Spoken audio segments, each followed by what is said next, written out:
ফয়েজ আহমদ, প্রধান উপদেষ্টা সিনিয়র সহকারী প্রেস সচিব। অনেকগুলো প্রশ্ন, সেটা হচ্ছে যে বিকাশ নম্বর সংগ্রহ দলগুলোর, মানে এটি কি নির্বাচনের পরিবেশকে নষ্ট করে কিনা, ভোটারদের এলাকা পরিবর্তন, এবং সবচেয়ে বড় অভিযোগ যেটা প্রবাসীদের পোস্টাল ব্যালট নিয়ে একটি অভিযোগ রয়েছে, অনেকগুলো ব্যালট একজনের কাছে চলে যাওয়া, এরকম অনেকগুলো ঘটনা। কি বলবেন এসব অভিযোগের বিষয়ে? নির্বাচনের পরিবেশটা কি মানে শঙ্কা তৈরি করে কিনা এগুলো?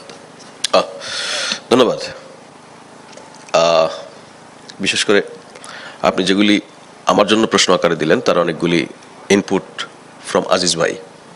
যে কোনো শোতে আজিজ ভাই আর আমি পাশাপাশি বসলে আমার নিজের জন্য নিজের মায়া লাগে, কারণ আমাদের মায়েরা, বোনেরা বা আমরা যারা রান্নাবান্না করতে পারি, পছন্দ করি, তারা যখন আলু কাটতে নেই, আলু যদি খানিকটা পচা হয় সেটুকু কেটে বাকিটা আমরা ইউজ করি, কিন্তু পুরো আলু যদি পচা হয় তখন সেটা পুরোটাই ফেলে দিতে হয়। আজিজ ভাই যখন বিভিন্ন বিষয়ে অভিযোগ করছিলেন, আনফর্চুনেটলি এর কয়েকটি বিষয়ে আমার রেসপন্স করার কোনো সুযোগ নেই, বিকজ এটা পলিটিক্যাল পার্টি বা তাদের আলাপ আলোচনার বিষয়। সরকারেরও কিছু বিষয় নিয়ে যখন বলছিলেন বা ইলেকশন কমিশনের কিছু বিষয় বলছিলেন বা প্রচলিত কিছু আলাপ আলোচনার প্রেক্ষিতে যখন বলছিলেন, তখন প্রথম দিকে আমি নোট নিচ্ছিলাম, এটার একটা রেসপন্স আছে, পরে আরেকটা নোট নিলাম, এটারও একটা রেসপন্স আছে, নিতে নিতে এক পর্যায়ে আমার কাছে মনে হলো পুরো আলুটাই তো ফেলে দিতে হচ্ছে। আমি খুবই সরি। দেখেন, ধরেন আলোচনার খুব হালকা জায়গা থেকে যদি শুরু করি, বলতে বলতে আজিজ ভাই এমনও বলে ফেলছিলেন যে বাংলাদেশের পলিটিক্সের ট্রেডিশন হচ্ছে মাজার থেকে প্রচারণা শুরু করা, কোনো একদল যায় নাই কেন।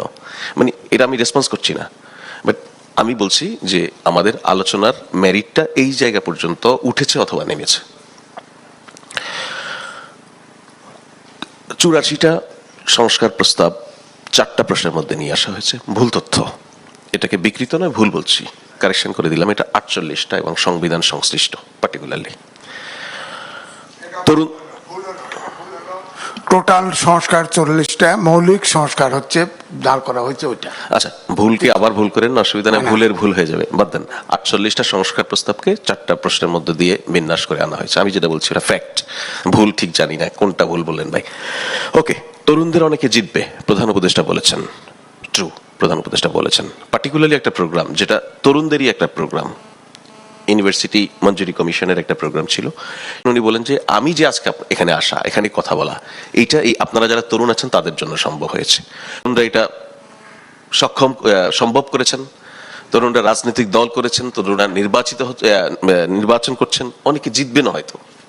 দ্যাট ইজ একদমই ইউথদের একটা প্রোগ্রামে, যেটা তাদেরকে এনকারেজ করার জন্য বলা, সেটা উনি বলেছেন। কিন্তু প্রেক্ষাপটটা যদি পাল্টে দিই আমরা, সেটার সঙ্গে যদি অন্য একটা পার্সপেক্টিভকে যুক্ত করে দিই, তাহলে এটার মানে ভিন্ন দাঁড়ায়।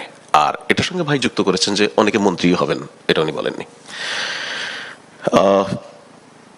এইটা রেসপন্স যে ব্যক্তি দিলে ভালো হতো, উনি দিলে খুব ভালো হতো, বাট যেহেতু এইটা একটা বড় অভিযোগ এবং বলতে বলতে ভাই গালিও দিয়ে ফেলেছেন, একটা প্রাণীর সঙ্গে তুলনা করে ফেলেছেন, কারো কারো রেসপন্স করা উচিত। এটা রেসপন্স করব আমি আজিজ ভাইয়ের একজন ছোট ভাই হিসেবে, পেশার। আজিজ ভাই সিনিয়র সাংবাদিক, ওনাকে দেখে আমরা শিখি। আমি এই মুহূর্তে হয়তো সরকারকে প্রতিনিধিত্ব করছি, আমি সাংবাদিকতা থেকে এখানে এসেছি, আমার খুবই ইচ্ছা আমি খুব দ্রুতই আবার সাংবাদিকতায় ফিরব। আজিজ ভাই বলছেন যে একজন নেতা, একটি দলের নাম নিয়ে বলেছেন, একজন নেতা তার বাবা বলেছেন আমার ছেলে অভ্যুত্থানের নেতৃত্ব দিয়েছে, 11টি খুন করে হলেও তাকে জেতাতে হবে। এটা বলতে বলতে গিয়ে ওই নেতাকে উনি গালি দিয়েছেন, একটা তাকে হারাতে হবে এটাও বলেছেন, অথচ ওই নেতার ওই লোক বাবাই না। এটা একটা ভুয়া ভিডিও একজনের নামে চালিয়ে দেওয়া হয়েছে। তো আমি প্রত্যাশা করব যে সাংবাদিক হিসেবে আমরা যেটা করি, সোশ্যাল মিডিয়া স্পেসে অনেক কিছু আসবে, আমরা ক্ষুদ্র মানুষ, আমরা বললে খুব বেশি হয়তো অসুবিধা নেই, কিন্তু আজিজ ভাইদের মতো লোকেরা যারা সিনিয়র সাংবাদিক, যারা প্রাজ্ঞ মানুষ, যাদের কথার আলাদা গুরুত্ব সোসাইটিতে আছে, যেটা স্প্রেড করে একদম প্রান্তিক পর্যায় পর্যন্ত, ওনারা যখন বলবেন তখন আর একটু খোঁজ খবর নিয়ে বলবেন। আর এখন একটা মোবাইল অপারেটর বা মোবাইল ব্যাংকিং অপারেটরের নাম্বার টাম্বার নিয়ে যেটা বলা হচ্ছে এনআইডি কালেকশন, আমি যদি মানে ওই মোবাইল ব্যাংকিং অপারেটরের লোক হইতাম, আমি খুবই খুশি হইতাম। এই মুহূর্তে বাংলাদেশের সম্ভবত এই মুহূর্তে বিনা পয়সা সবচেয়ে বেশি বিজ্ঞাপন তাদের হচ্ছে।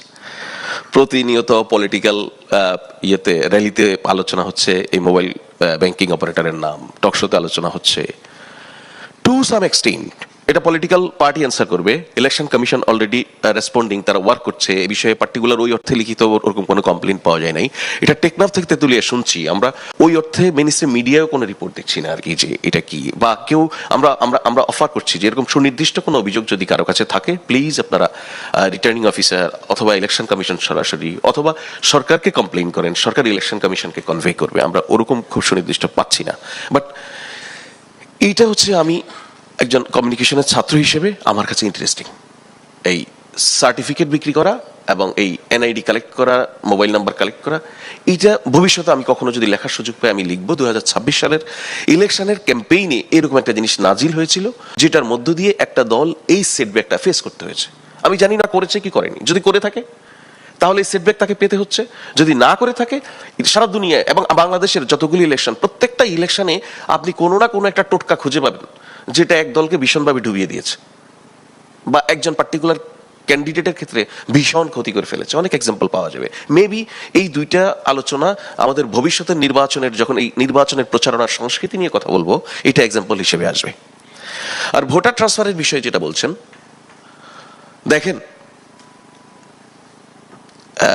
নির্বাচনের সংস্কৃতিতে একটা কথা আছে, নির্বাচনে যুদ্ধে এবং প্রেমে সবকিছু জায়েজ। আপনি কৌশল হিসেবে পলিটিশিয়ান, আইন আপনাকে যতটুকু কাভার করে সেটাকে কাজে লাগিয়ে আপনি আপনার নির্বাচনে জেতার জন্য যত মেকানিজম আছে আপনি বের করবেনই। ধরুন জনাব তারেক রহমান বিএনপি চেয়ারম্যান, তার ইলেকশন ক্যাম্পেইনের বা ইলেকশনে যেই সমাবেশগুলি উনি অ্যাড্রেস করছেন, এখানে আপনি খেয়াল করছেন কোনো মঞ্চে উনি ডায়াস সরিয়ে দিচ্ছেন, উনি ডায়াসে দাঁড়িয়ে কথা বলছেন না, উনি পিপলের সঙ্গে ডিরেক্ট কানেক্ট করতে পছন্দ করছেন, অডিয়েন্স থেকে মানুষকে নিয়ে এসে। That is the strategy. উনি ভাবছেন যে এই সময়কার মানুষ ওই নেতা ডায়াসে দাঁড়িয়ে আঙুল তুলে কথা বলছে, এই যে এপিক পিকচার হবে, একটা ছবি হবে সুন্দর, এটা আর মানুষ হয়তো পছন্দ করে না। মানুষ চায় সে আমার লোক কিনা, আমার সঙ্গে তার ডিরেক্ট কানেকশনটা হচ্ছে কিনা। দ্যাট ইজ দ্য স্ট্র্যাটেজি উনি বের করেছেন। এখন যদি কেউ একজন বলেন যে উনি এভাবে কথা বলেন কেন, উনি একজনকে এনে গায়ে হাত দিয়ে গায়ে মোছেন কেন, এটা তো অপরাধ। এটা ভাই, আপনি নির্বাচনের তফসিল ঘোষণার আগ পর্যন্ত যতদিন it was legal to transfer any voters for any constituency, আপনি করেছেন, আপনি বুঝেছেন যে এখানে আমার 5,000 ভোটার লাগবে। এখন যে পার্টিকুলার পার্টি সম্পর্কে আপনারা বলেন, তাদের তো ভোটারের আসলে একটা হিসাব আছে, আমরা যেটা বুঝি আর কি। ওনারা জানে যে এই এলাকায় আমার ভোটার এতজন, সো উনি জানে আমার এই এলাকার ভোটারের গ্যাপ এতজন। আনফরচুনেটলি এটা বিএনপি বা আওয়ামী লীগ জাতীয় পার্টি এই ধরনের পলিটিক্যাল পার্টিগুলিকে যদি আপনি বলেন, সে বলতে পারবে না এটা, বিকজ সে তো জানে না, লিস্টেড না তো তার ভোটার। সুতরাং ওইটা তার অ্যাডভান্টেজ, যার অ্যাডভান্টেজ সে কাজে লাগাবে। প্রশ্ন হচ্ছে আপনি সেটাকে ইললিগালি, আইনকে ওভারলুক করে, আইনকে বাইপাস করে কিছু করছেন কিনা সেটা বিষয়। আমি যদি যদি হয়ে থাকে ভোটার ট্রান্সফার এবং সেটা আইনি সময়ের মধ্যেই, তাহলে আমি কোনো অসুবিধা দেখি না। কিন্তু এখানে আমার আজিজ ভাই যে কাজটা করেছেন, বলতে গিয়ে হুট করে, আমি জানি না এটা করছে কিনা, কিন্তু উইদাউট এনি এভিডেন্স বলে ফেলেছেন যে ইলেকশন কমিশনের অধস্তন কিছু কর্মচারীকে বা কর্মকর্তাকে দিয়ে ম্যানেজ করে। এটা ঠিক না ভাই, ওই মানুষটা কষ্ট পাবে। আমার আপনার কাজ কাউকে কষ্ট দেয়া না। আপনার কাছে যদি সত্যি এমন ঘটনা থাকে, আপনি একটা কাগজের সম্পাদক, আপনি রিপোর্ট করেন, ব্যবস্থা নেওয়ার ব্যবস্থা করেন। শুধু একটা ব্লেম দেওয়ার জন্য দেয়া, একটা জিনিস বলার জন্য বলা, এটার মধ্য দিয়ে মানুষকে আহত করা উচিত না। এটা আপনি আমি কেউ করতে পারি না। এবং আমার কথা যদি এই মুহূর্তে আজিজ ভাই আহত হয়ে থাকেন, আমি খুবই দুঃখিত।